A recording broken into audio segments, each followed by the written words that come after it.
दोस्तों नमस्कार। मैं विकास कुमार, आपका दोस्त और बिजनेस कोच।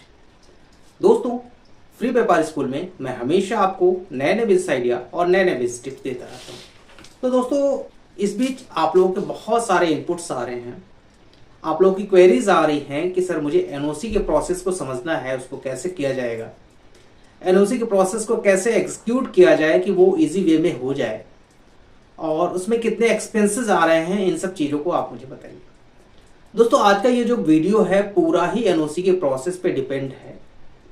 हम आपको पूरी चीजें बताएंगे कि एनओसी के प्रोसेस को कैसे एग्जीक्यूट किया जाए कि जिससे आपको इजी वे में आपको एनओसीज मिल जाए अलग अलग डिपार्टमेंट से, और इसमें आपकी कम से कम इन्वेस्टमेंट हो, कम से कम इसमें पैसे खर्च हों।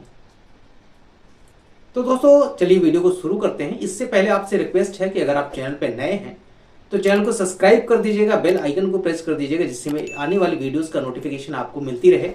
अब मैं आगे एनओसी के एक एक डिपार्टमेंट्स के बारे में डिस्कस करूंगा कि किस तरह से अलग अलग डिपार्टमेंट से एनओसी ले सकते हैं। आज मैं ओवरऑल आपसे डिस्कस कर रहा हूं, आगे की वीडियो में अलग अलग डिपार्टमेंट्स के बारे में हम डिस्कस करेंगे।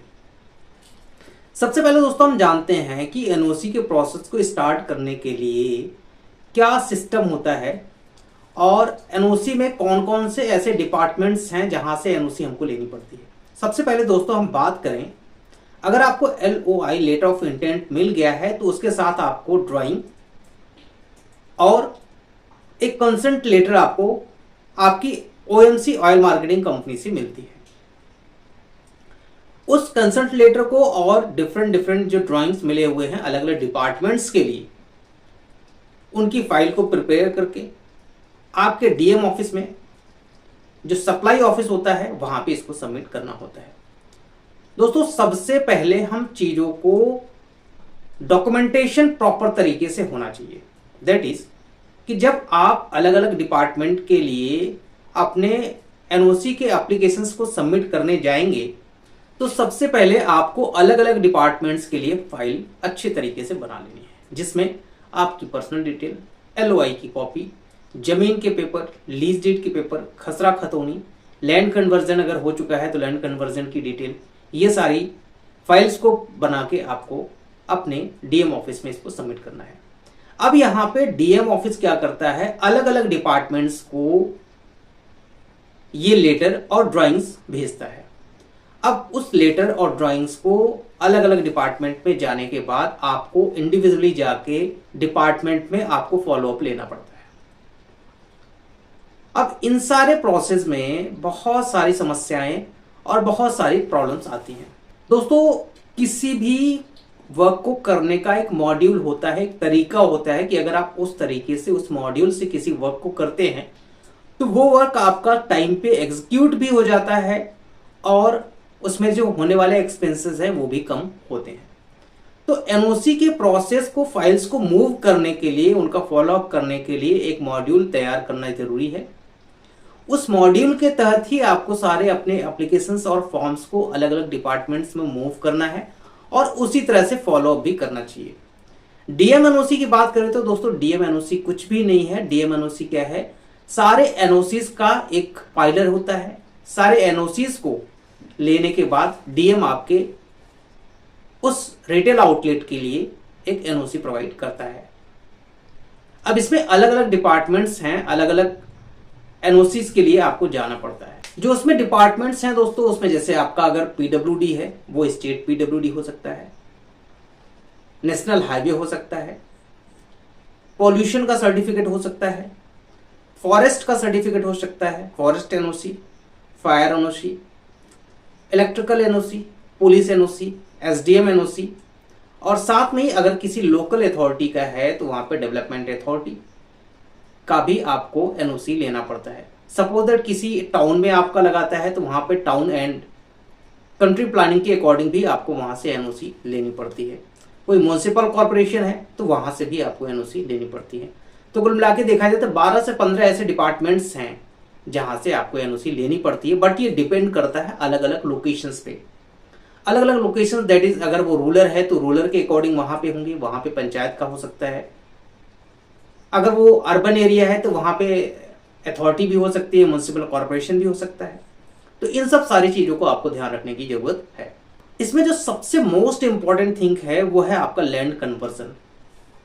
कई स्टेट्स में ऐसा है कि लीज करवाने से पहले ही आपको अपने ज़मीन का डाइवर्जन दैट इज कन्वर्जन करवाना पड़ता है।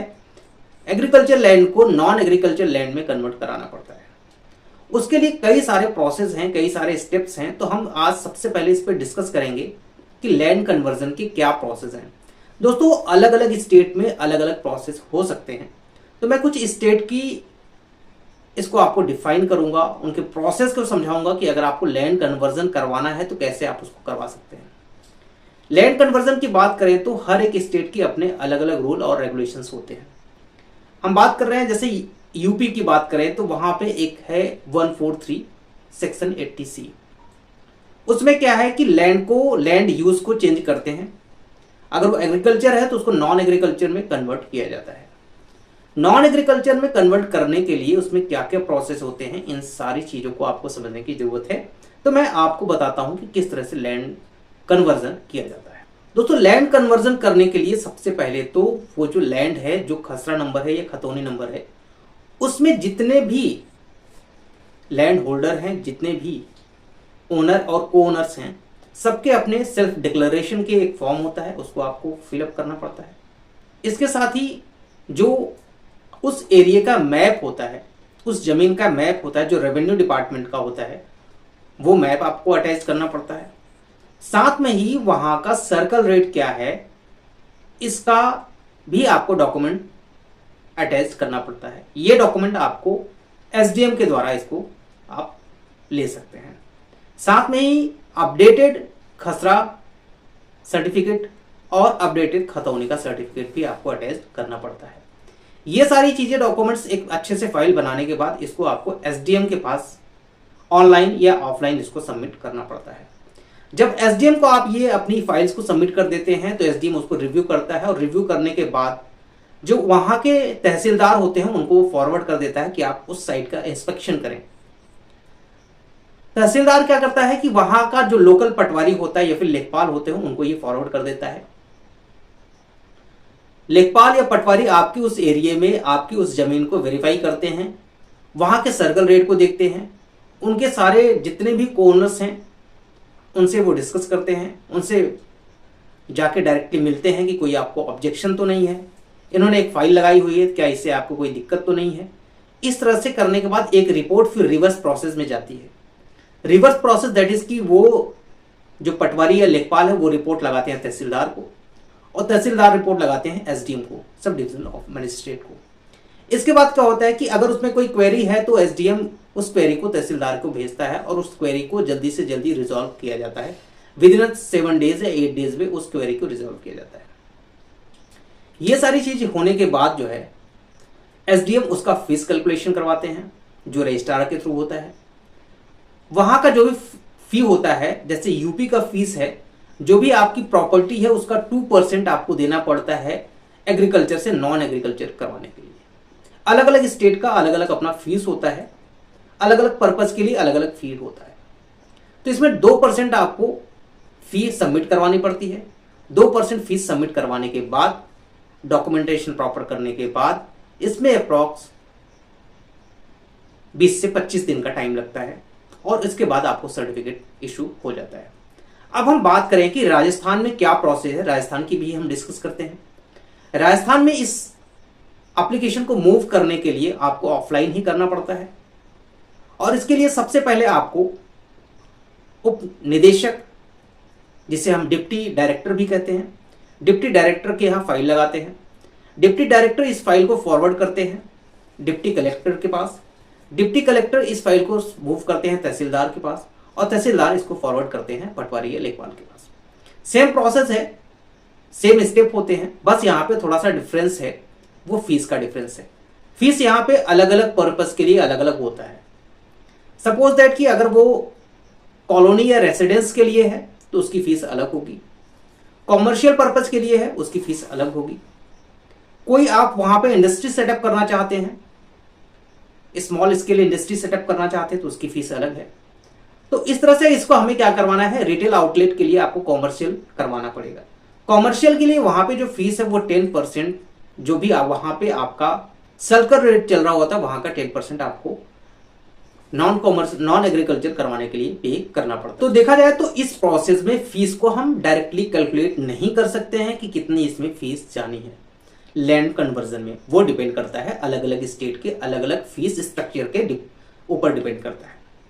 अब हम इसके बाद बात करते हैं कि और जो एनओसीज लेनी होती हैं, जैसे अगर आपको फायर की एनओसी लेनी है तो फायर की एनओसी लेने के लिए कई सारे स्टेट्स में आप ऑनलाइन भी अप्लाई कर सकते हैं, बट ऑनलाइन अप्लाई करने के बाद आपको हार्ड कॉपी सबमिट करनी होती है कंसर्न फायर स्टेशन पे। वहां से आपको क्या करना है कि वहां का जो भी सीएफओ होता है, चीफ फायर ऑफिसर होता है, वो आपके एरिया को इंस्पेक्शन करते हैं, वहां पे जो भी फायर हैजार्ड हो सकते हैं उनको रिव्यू करते हैं और वहां पे इंस्पेक्शन करते हैं जो नेशनल बिल्डिंग कोड है उसके अकॉर्डिंग वहां पे कंस्ट्रक्शन होने चाहिए। तो ये सारी चीजें करने के बाद वहां पे आपको एनओसी इशू किया जाता है। इसमें बहुत ज्यादा प्रॉब्लम्स नहीं आती हैं। इसमें एक चीज देखा जाता है कि वहां पे आपका जो पेट्रोल पंप सेटअप हो रहा है, रिटेल आउटलेट सेटअप हो रहा है, वहां के आसपास कोई ऐसा प्लांट तो नहीं है, कोई ऐसा ज्वलनशील स्टेशंस तो नहीं है जिससे कि आने वाले टाइम पे कभी इनसिक्योर वहां पे हो। इन सारे सेफ्टी नॉर्म्स को देखने के बाद ही फायर एनओसी आपको प्रोवाइड किया जाता है। अब इसके साथ ही हम बात करें कि पॉल्यूशन की। पॉल्यूशन भी दो टाइप से होता है, ऑनलाइन भी होता है और ऑफलाइन भी होता है। आपको जिस तरह से समझ में आया उस तरह से ऑनलाइन या ऑफलाइन इसको अप्लाई कर सकते हैं। इसमें भी सेम प्रोसेस होता है कि वो आपके एरिया को इंस्पेक्शन करते हैं और जो भी उनकी फीस होती है, अलग अलग स्टेट में अलग अलग फीस तो ज़्यादा नहीं होती है, बट जो हम बात करें कि जो अंडर द टेबल और ऊपर के जो खर्चे होते हैं वो सबसे ज़्यादा इसमें होते हैं। हर डिपार्टमेंट की मैं बात कर रहा हूँ, सिर्फ पॉल्यूशन की बात नहीं कर रहा हूँ। अंडर द टेबल या फिर विंडोज से जो पैसे जाते हैं वो तो हर एक डिपार्टमेंट में चलते हैं, जिसको आप खुद फेस कर रहे होंगे इन सब चीज़ों को। जिन्होंने एनओसी करवा लिया है या फिर जो एनओसी के लिए सतत प्रयत्न कर रहे हैं उनको पता होगा कि किस तरह से एप्लीकेंट्स को टॉर्चर किया जाता है, किस तरह से एप्लीकेंट के साथ गलत व्यवहार किया जाता है, उनसे किस तरह से पैसे लिए जाते हैं। अब हम बात करें कि एनएच और पीडब्ल्यूडी को। एनएच और पीडब्ल्यूडी को हम बिल्कुल छोड़ देते हैं क्योंकि एनएच और पीडब्ल्यूडी अलग ही सेक्शन है। इस पे हम एक अलग सेपरेट वीडियो बनाएंगे जिसमें हम आपको बताएंगे एनएच और पीडब्ल्यूडी में किस तरह से आप एनओसी ले सकते हैं। हाँ, रही बात फॉरेस्ट की, फॉरेस्ट का जो एनओसी होता है वो एनएच और पीडब्ल्यूडी के बाद ही मिलता है। अब फॉरेस्ट का भी जो फी होता है वो आपके एरिया को कैलकुलेशन करने के बाद वहां पे कितना फॉरेस्ट का एरिया आ रहा है उसके अकॉर्डिंग यहाँ पे फीस लगती है। कोई फिक्स नहीं होता है वहां पे फीस कितनी जाती है। अब यहाँ पे बात करें अगर नेशनल हाईवे है तो वहां पे शायद 5 लाख के आसपास की फीस जाती है, और अगर विलेज रोड है या फिर ओडीआर है तो वहां पे कुछ फीस कम होते हैं, ये करीब 50,000 के आसपास होते हैं। ये कोई फिक्स नहीं है। अब हम बात करें कि अगर कोई डेवलपमेंट अथॉरिटी है तो कंसर्न डेवलपमेंट अथॉरिटी से भी आपको अप्रूवल लेना पड़ता है, एनओसी लेनी पड़ती है। वहां पे क्या है, मैप के अप्रूवल कराने पड़ते हैं, वहां पे कुछ कन्वर्जन चार्जेस होते हैं, अथॉरिटी के कुछ चार्जेस होते हैं उसको पे करने पड़ते हैं। और मैप का अप्रूवल सबसे इंपॉर्टेंट होता है डेवलपमेंट अथॉरिटी के लिए। सबसे ज्यादा एक्सपेंसेस जो होते हैं वो होता है आपका मैप के अप्रूवल में। मैप के अप्रूवल में सबसे ज्यादा डेवलपमेंट अथॉरिटी में आपके पैसे खर्च होते हैं। अब हम बात करें कि अलग अलग डिपार्टमेंट्स में कितने पैसे लग जाते हैं, कितना खर्च आ जाता है एनओसी लेने के लिए। दोस्तों, जब भी आप जाते हैं अपनी एनओसी की फाइल को लेकर डीएम ऑफिस में जैसे ही सबमिट करते हैं तो डीएम ऑफिस का जो सप्लाई डिपार्टमेंट है वहां पे और अलग अलग डिपार्टमेंट्स में एक चीज सबसे ज्यादा लोगों का ये मेंटेलिटी होती है, वहां के ऑफिसर्स के, वहां के एम्प्लॉयज का, वहां के बाबू का ये मेंटेलिटी होता है कि ये तो पेट्रोल पंप सेटअप करने जा रहे हैं, मतलब पैसे वाले लोग होंगे, इनसे जितना डिमांड करो वो ले सकते हो, और आपकी जरूरत होती है तो आपको किसी भी तरह से अरेंज करके देना पड़ता है। दोस्तों, इस पूरी वीडियो को आप बहुत ध्यान से देखिएगा, और कुछ मेरे ऐसे मॉड्यूल्स हैं जिनको मैंने सेटअप किया है, जिनको मैं आपको आगे बताऊंगा। अगर उसको आप फॉलो करते हैं तो आपके एक्सपेंसेस कम हो सकते हैं, बट जरूरत है आपको इस वीडियो को पूरी लास्ट तक सही से देखने की। तो इसमें क्या है दोस्तों कि जब ऑफिसर्स का, बाबू का या फिर अलग अलग डिपार्टमेंट के अधिकारियों का ये थिंकिंग होता है कि ये पेट्रोल पंप सेटअप कर रहे हैं, ये तो बहुत पैसे वाले लोग हैं, लेकिन उनको ये नहीं पता है कि यहाँ पे कुछ किसान भी हैं, कुछ गरीब परिवार भी हैं जो अपना पेट्रोल पंप सेटअप करना चाहते हैं। वो इतने कैपेबल नहीं हैं कि इतना इन्वेस्टमेंट कर पाएं या इतना पैसा खर्च कर पाएं। एक चीज मैं आपको बता दूं दोस्तों कि आप वहां पे पेट्रोल पंप के लिए एनओसी लेने नहीं जाते हैं, एनओसी खरीदने जाते हैं। एनओसी लेना दैट इज की जन्म फीस और कुछ चीजें देके आपको ले लेना होता है। बट यहां पे क्या होता है, आपको खरीदना पड़ता है। उसका एक फिक्स रेट होता है कि अगर आपने सारे डिपार्टमेंट से एनओसी आपको लेना है तो सारे डिपार्टमेंट में आपको चंदा चढ़ाना पड़ेगा।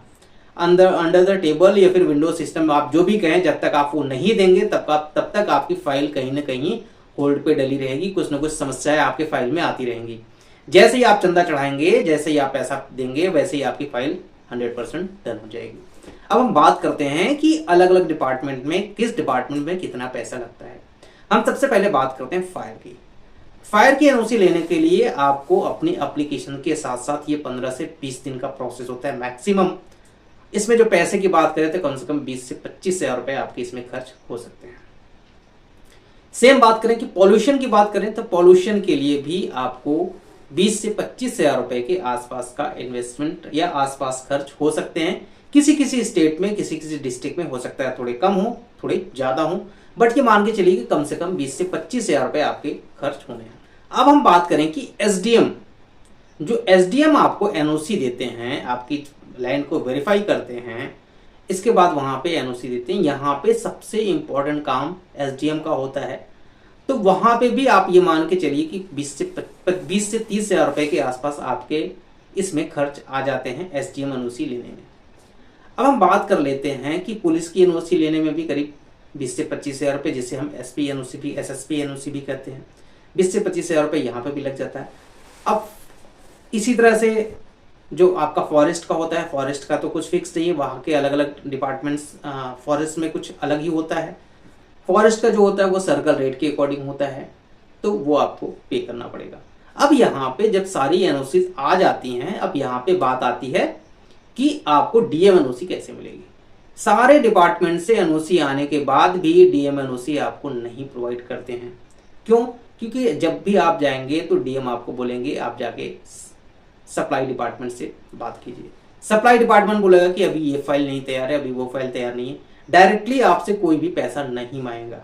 और ये जो मैं आपको एक फिगर बता रहा हूं कि इतना पैसा लगता है, ये आप लोगों के ही इनपुट हैं, आप लोगों ने ही मुझे बताए हैं, मैं कोई अपनी तरफ से नहीं बता रहा हूं। डीएम एनओसी की बात करें तो आज की डेट में अगर आपका कोई लिंक, आपका कोई अधिकारियों से पहचान नहीं है, आपका कोई राजनीतिक जान पहचान नहीं है, तो इस केस में आपको 3 से 5 लाख रुपए का खर्च आ सकता है। अगर आपका कोई राजनीतिक जान पहचान है, आपका अधिकारियों से कोई जान पहचान है, तो शायद कुछ कम हो सकता है। और ये जो छोटे छोटे एनओसीज होते हैं, अगर आपका किसी अच्छे अधिकारी से जान पहचान है या फिर राजनीतिक आप हैं, तो वो जल्दी जल्दी हो जाते हैं। तो 3 से 5 लाख रुपए के आसपास का आपका खर्च इसमें आता है। अब हम बात करते हैं कि ओवरऑल एनओसी लेने में कितने पैसे खर्च होते हैं। ओवरऑल एनओसी की बात करें तो दोस्तों जो एनओसी होता है वो डिपेंड करता है लोकेशन पे। सपोज दैट कोई ऐसी लोकेशन जो रूरल है, जहां पे किसान सेवा केंद्र है, वहां पे 4 से 5 लाख रुपए, 4 से 6 लाख रुपए के बीच में एनओसी आपको सारी मिल जाती हैं। बट अगर वो रेगुलर है, नेशनल हाईवे है, या नॉन कॉम्प्लायंसेस वाले हैं, जहां पे कुछ कॉम्प्लायंसेस कंप्लीट नहीं हो रहे हैं, ऐसे केसेस में कम से कम 15 से 16 लाख रुपए के आसपास का इन्वेस्टमेंट इसमें आ जाता है एक नॉर्मल एनओसी लेने में। दोस्तों ये वीडियो जो मैंने अभी आपसे डिस्कस किया है, ये बहुत ही इंपॉर्टेंट वीडियो है। इससे पहले मैंने एक वीडियो और बनाया हुआ है जिसका लिंक मैं दे दे रहा हूँ आई बटन पे, आप यहाँ से देख सकते हैं कि किस तरह से डीएम एनओसी के लिए आपको प्रोसेस करना है। दोस्तों अगर आपकी कोई क्वेरी है तो आप मुझसे डायरेक्टली भी कांटेक्ट कर सकते हैं। मैं आपको वो मॉड्यूल बता सकता हूँ, वो तरीके बता सकता हूँ जहाँ पे आपके कुछ पैसे कम खर्च हो सकते हैं। मैं कह सकता हूँ कि 50% तक पैसे कम खर्च होंगे, क्योंकि नेशनल हाईवे का और पीडब्ल्यूडी के जो इसमें एनओसीज होती हैं, एसएस परमिशंस होते हैं, इसमें आपको ज़्यादा पैसे खर्च होते हैं। अगर आप नेशनल हाईवे का करवा रहे हैं, कम से कम 2 लाख रुपए कंसल्टेंसी और प्लस आपकी जो फीस जाती है, ये इतना अप्रॉक्स जाता है। तो एनएच के लिए और पीडब्ल्यूडी के लिए आप कांटेक्ट कर सकते हैं, या फिर किसी भी डिपार्टमेंट के लिए आप मुझसे लीगल एडवाइस ले सकते हैं। बट ये दोस्तों आपको मैं बता दूं कि ये जो मेरा लीगल एडवाइस है ये फ्री नहीं है, ये पेड कंसल्टेंसी होती है। बट मैं आपको बता दूं दोस्तों कि आपको उन पैसों से कितने पैसे बच सकते हैं। आपको थोड़ा सा अमाउंट पे करके इतनी सारी नॉलेज मिलेंगी, इतनी सारे आपके पैसे बच सकते हैं। बहुत सारे ऐसे लोग हैं जो अभी भी मुझे कहते हैं कि काश आप पहले मिले होते तो शायद मेरे बहुत सारे पैसे बच गए होते। तो दोस्तों आप अगर पेट्रोल पंप का बिजनेस करने जा रहे हैं, आप इतने बड़े प्रोजेक्ट को लेके साथ चल रहे हैं, तो आपको चीजों को समझने की जरूरत है। अगर आप नहीं समझना चाहते हैं तो आपको पैसे खर्च करने पड़ेंगे। वो अगर मेरे से करेंगे तो शायद कुछ कम पैसे में हो, या फिर आप डायरेक्टली करवाना चाहते हैं तो हो सकता है आपको कोई थर्ड पर्सन मिल जाए जहां पे वो आपसे पैसे ज्यादा ले। तो दोस्तों फ्लैश पे मेरा नंबर चल रहा है, अगर आप चाहते हैं तो मेरे से पेड कंसल्टेंसी ले सकते हैं। और प्लीज इस चीज पे आप फोकस करें कि ये सिर्फ और सिर्फ पेड कंसल्टेंसी है। जिनको भी पेड कंसल्टेंसी चाहिए वही कॉल करें। और बहुत सारे ऐसे कॉल्स आते हैं जो डिस्टर्ब करते हैं, तो प्लीज आप लोग डिस्टर्ब ना करें। जिनको पेड कंसल्टेंसी लेनी हो वही कॉल करें, ठीक है। तो दोस्तों आगे की वीडियो में एक एक टॉपिक पे एक एक डिपार्टमेंट के बारे में बताऊंगा। आप मुझे कमेंट करके बताइएगा किस डिपार्टमेंट के बारे में मुझे बताना है। जिस पे मैक्सिमम कमेंट होगा उसी डिपार्टमेंट के बारे में मैं एनओसी के प्रोसेस को कंप्लीट करूंगा।